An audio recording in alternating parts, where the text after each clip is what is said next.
Clairvy was 6 years old when she was brought by her mother, Crucibina, to live in the House of the Hearth. From the outside, it seemed like a fairy tale. A thriving family made up of kind adults and friendly children. Crucibina was the knave at that time, and the House of the Hearth was under her control. She was Clairvy's mother by blood, but she was also the mother to all the children in the house. Clairvy was happy here, for a time. But she quickly realized that being part of this family wasn't a fairy tale at all. It was a kind of purgatory. Purgatory? Exactly. The House of the Hearth takes in war orphans from all over Tevat. But as for how to raise them, that depends entirely on the person in charge. Crucibina came up with a novel idea. She would teach the children to fight, force them to duel each other, and then crown as the king of the house the child who proved themselves most worthy of inheriting her title.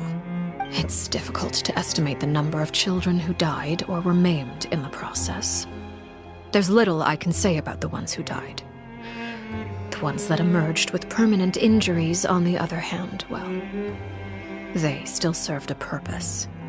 They would be handed over to the doctor to be experimented on, or sent away on dangerous missions. Nothing more than tools to be used and then discarded. So those were the experiments Clairvy was talking about. But what actually happened to her?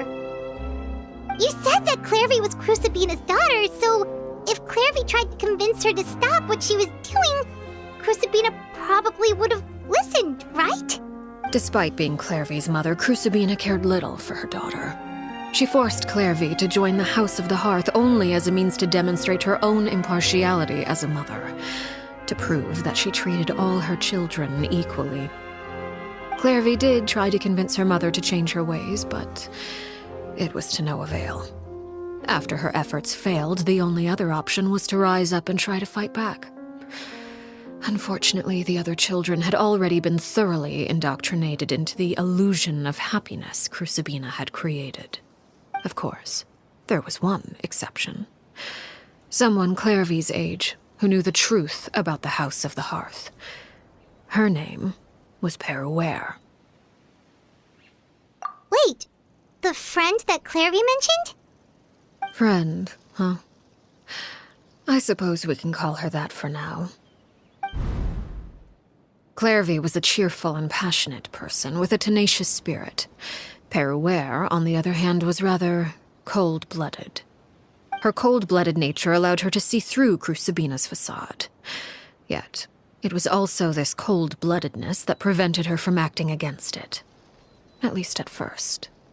While Clairvy longed for freedom, Peruere was convinced that, amid all the fighting and violence, she would make it until the end. Despite their differences, the two became fast friends, united by their knowledge of the truth. Clairvy told Peruere that she hoped to create a real family, where no one would be killed or sacrificed. There may have been a certain naivete to her ideas, but Clairvy proved her determination many times over. She tried countless times to run away, ask for help, or expose the truth. But her efforts only earned her beating after beating. Even with her body racked with pain, she would still stand on her tiptoes and open the window at night. She and Peruere would look out at the moon together, a fierce longing for freedom shining in her eyes. But one day that light simply vanished. Oh no. What happened? Her hopelessness resulted from a culmination of things. 10 years had passed. 10 years worth of failure after failure. She and Peruere weren't children anymore, but finding any chance to escape still seemed as hopeless as ever. It was during this time that Peruere suggested a new plan. If escaping was out of the question, why not take down the very person sitting on top of this throne of lies? Mother Clairvy rejected that proposal.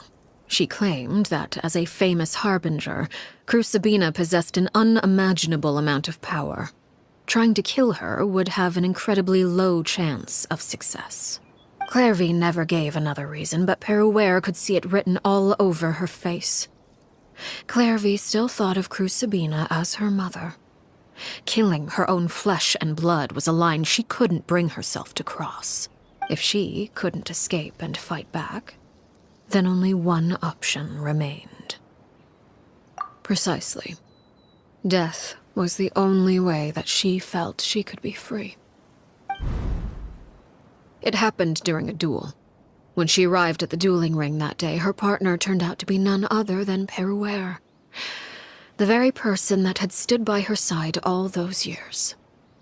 It was a fierce battle. But ultimately, Clairvy decided to let Peruere end her life. From that moment on, Peruere's journey was one written in flames. When the rain finally came and washed it all away, there she stood, the sole victor in Mother's endless game of slaughter, a trail of corpses strewn across her path to success. It was the very result she had predicted 10 years prior. Even then, she believed she would make it until the end. She wasn't surprised by the fact that she emerged as Mother's undisputed heir. Rather, her success left her with an inexplicable sense of restlessness. She was unsettled, and there was only one thing that could quell that sensation. Perhaps you two would like to...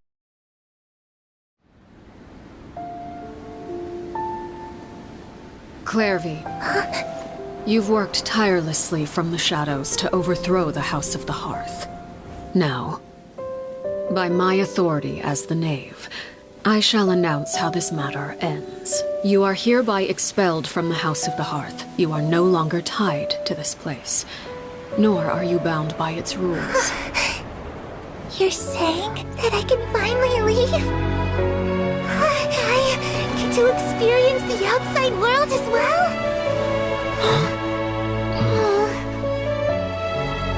Oh, I almost forgot.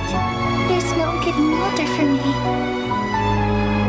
Still, seeing who you grew up to be makes me really happy, Peruere. Take care of yourself. Goodbye. May we meet again someday.